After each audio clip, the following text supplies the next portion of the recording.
Welcome to day 7 of Java in 30 days by Cupoin. Today, we will cover two important concepts in Java, that is recursion and method overloading. These topics are super important because they help us write cleaner, reusable and more flexible code. So, let's dive in. What is recursion? Recursion is when a method calls itself. Think of it like a mirror reflecting itself again and again. It is often used in problems like factorial, Fibonacci, or tree traversal. But remember, recursion always needs a base condition, otherwise, it will run infinitely. Now, let's see some code to see how it works. So, we will write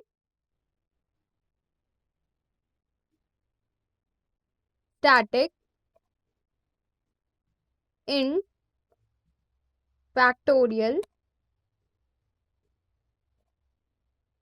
then in braces int n, then curly braces, and then we will write our condition if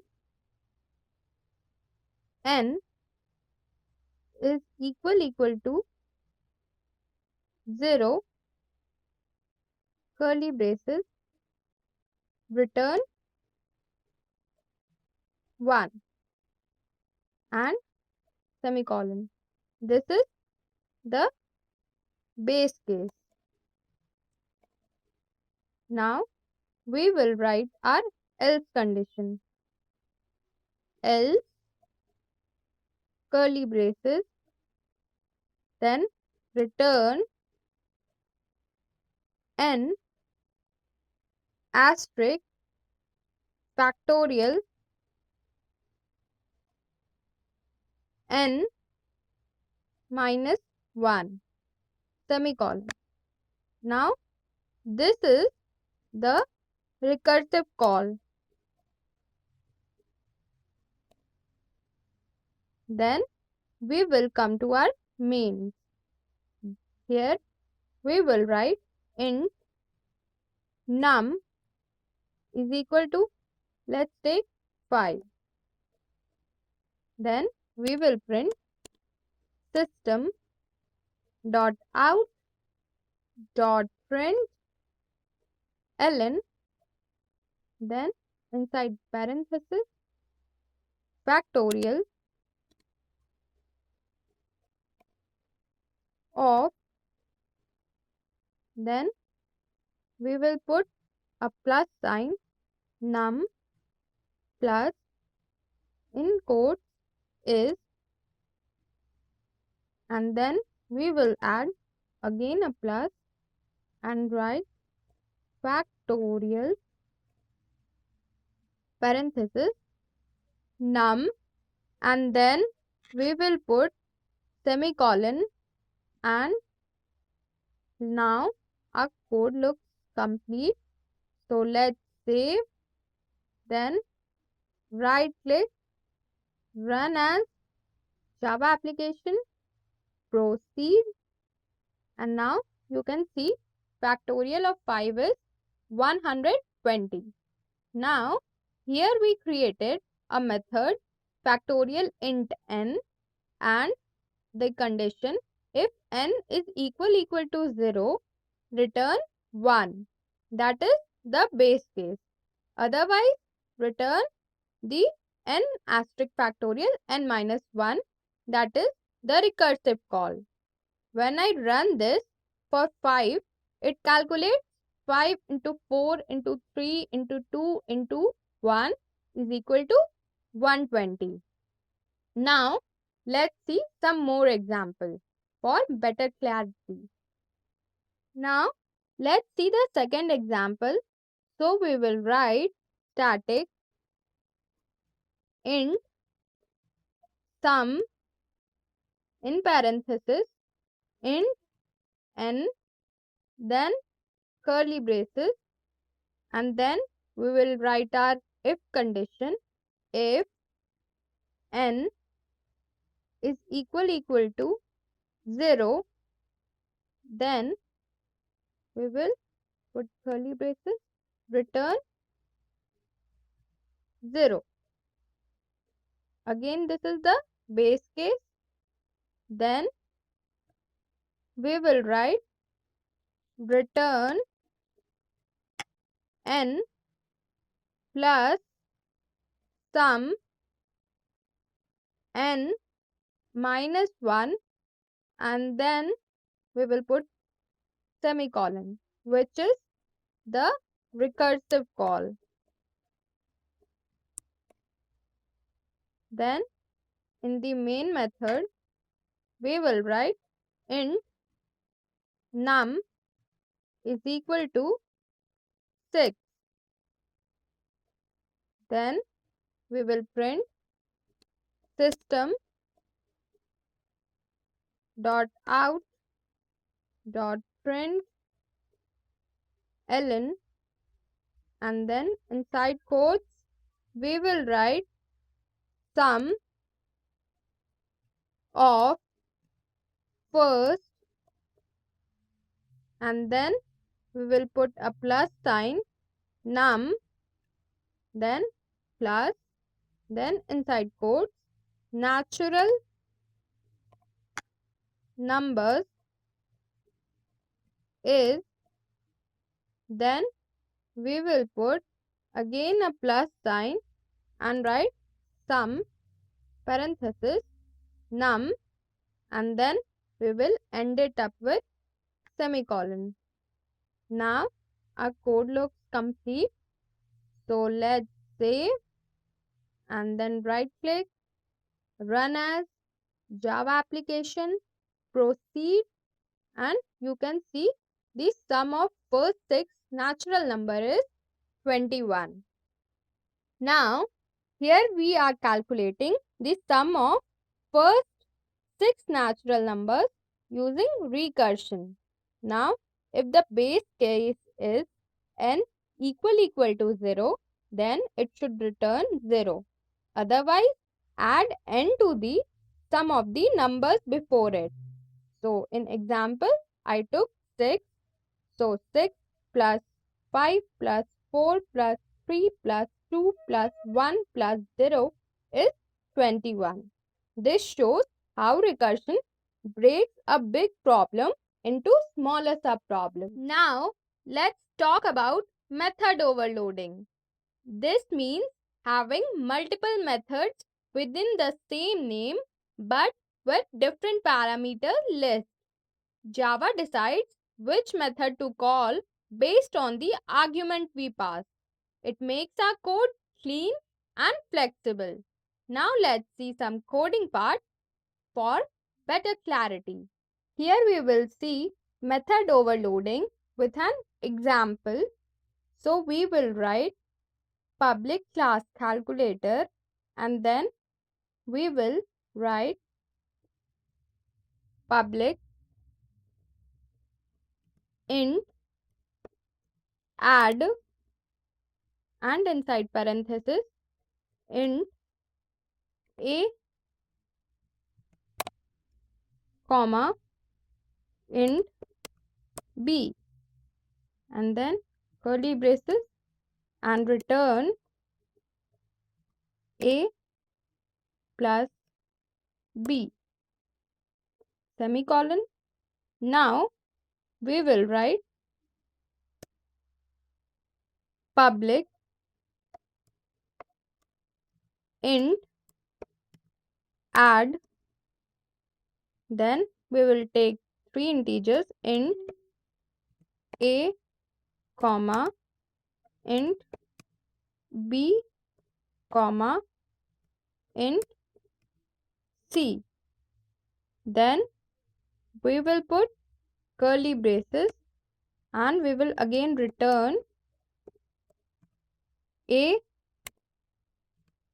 plus b plus c semicolon.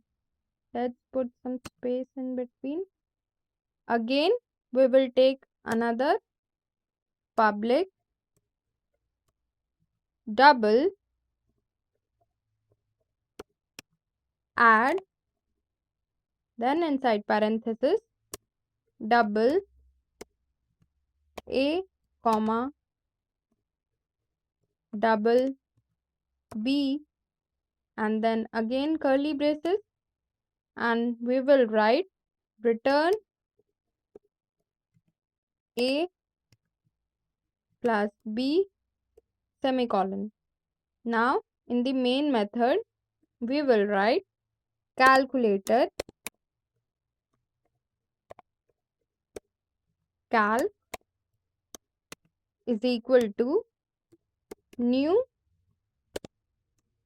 calculator.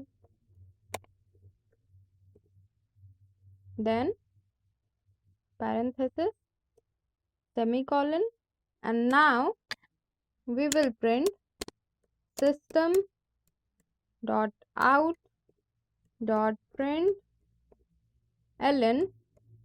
Then inside parenthesis we will write add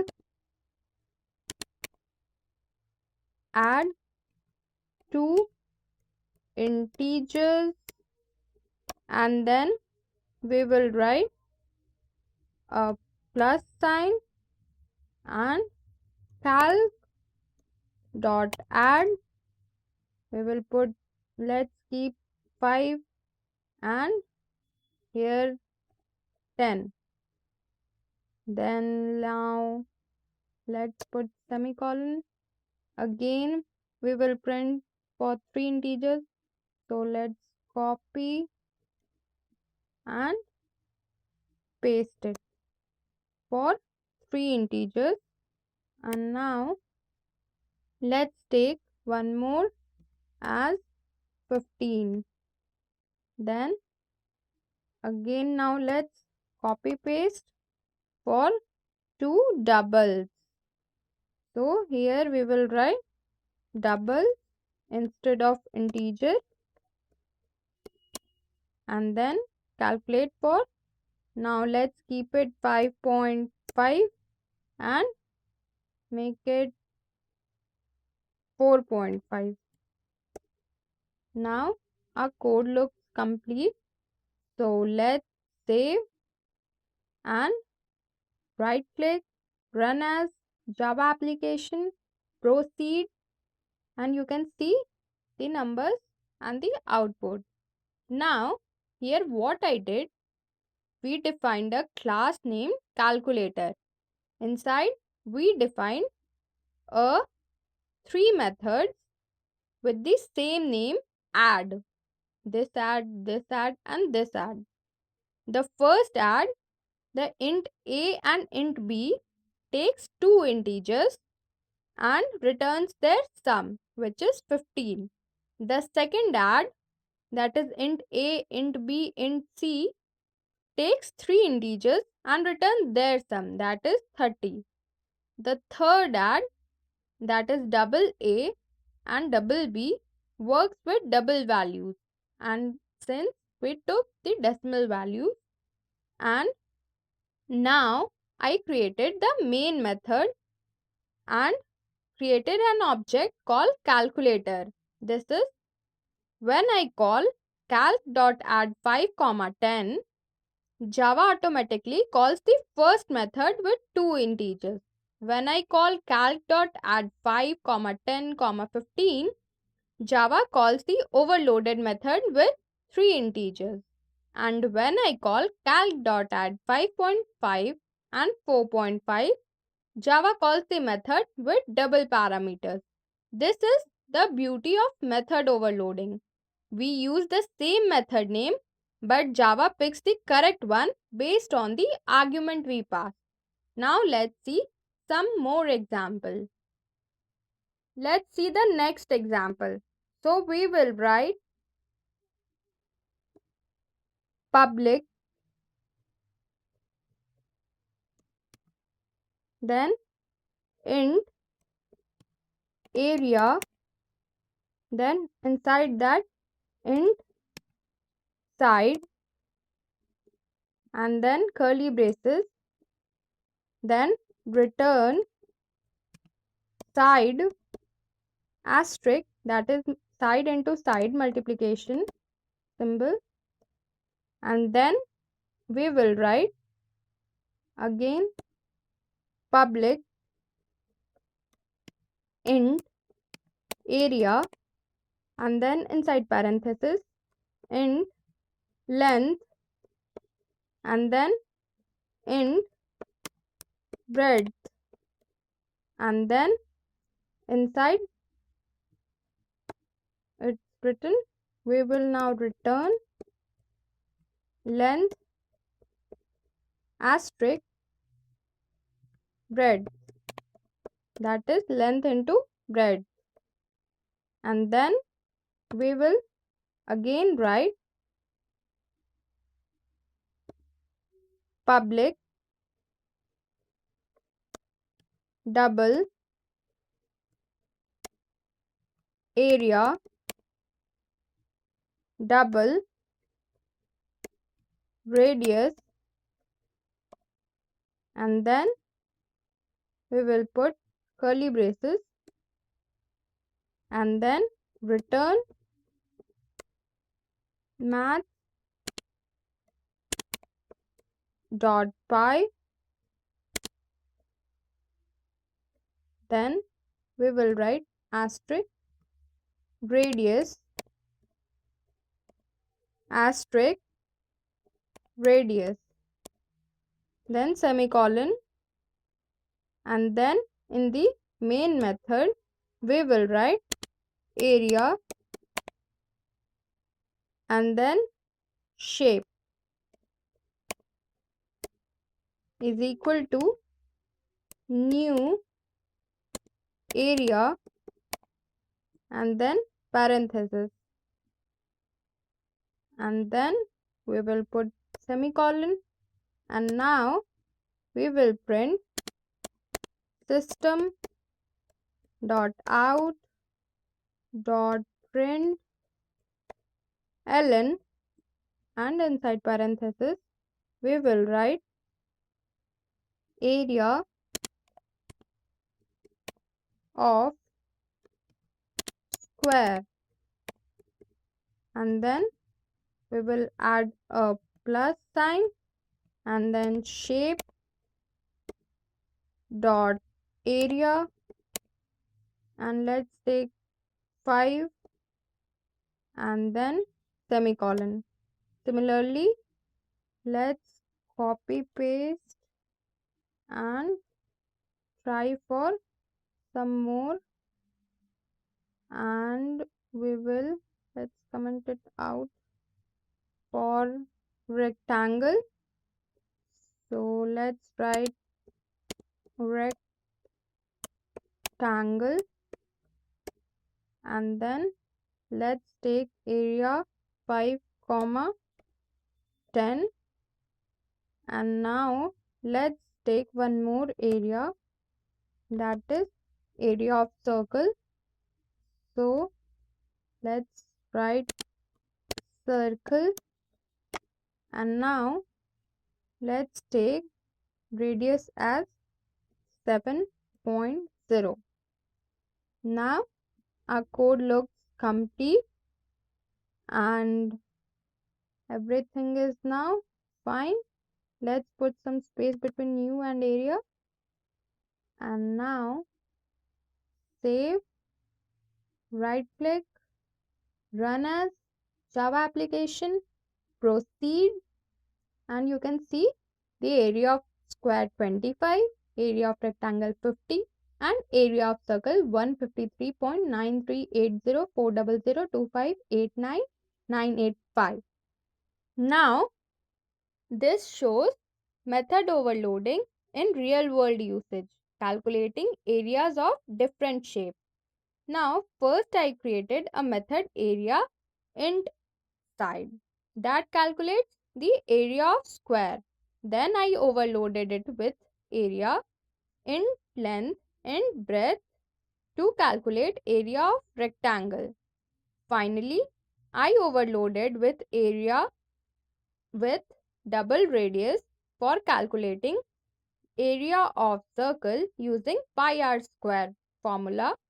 And now in the main method shape.area5 calls the square method because I passed one integer. Now shape.area 5, 10 calls the rectangle method because I passed two integers. And shape area 7.0 calls the circle method because I passed a double value. So again, Java automatically matches which method to call based on the number and type of argument. So that method overloading is a powerful feature in Java that allows us to use the same method name with different parameter lists. This improves the readability, flexibility, and code reusability.